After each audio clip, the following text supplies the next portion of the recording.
Bonjour, je suis Véronique Touvenot, directrice scientifique de la Fondation Millenia 2025 Femmes et Innovation. Je suis ici au congrès du CDF à leur invitation pour parler de la télésanté et de l'expertise infirmière.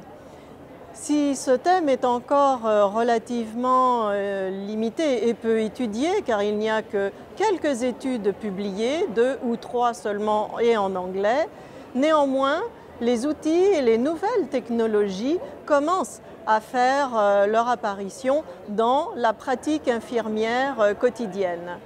À la Fondation, nous avons sélectionné 15 projets sur 4 continents en 6 langues différentes qui justement utilisent ces technologies qui sont toutes très différentes pour que les infirmières puissent développer leur expertise d'une part, mais aussi pouvoir améliorer la qualité et la sécurité des soins auprès de leurs patients. Nous avons des projets en Amérique du Nord et 3 infirmières québécoises ont présenté pendant la session de télésanté les projets qu'elles ont développés ici à Montréal et à Gatineau.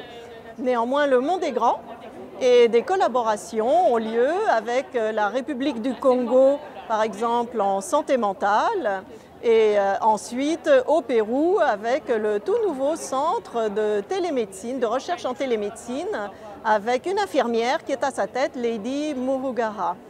Nous avons des projets en Europe pour éviter les amputations dues au diabète auprès des femmes au Kosovo, mais aussi un petit conte pour des enfants atteints du diabète et qui vont à l'école de telle façon à ce qu'ils puissent se sentir plus en confiance. Le conte existe en anglais, en espagnol et est déjà à l'hôpital pédiatrique de Barcelone.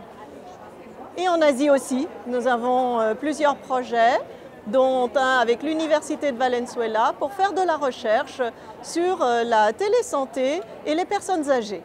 Et avec eux, cette recherche a un focus spécial sur la télésanté, les personnes âgées et les femmes.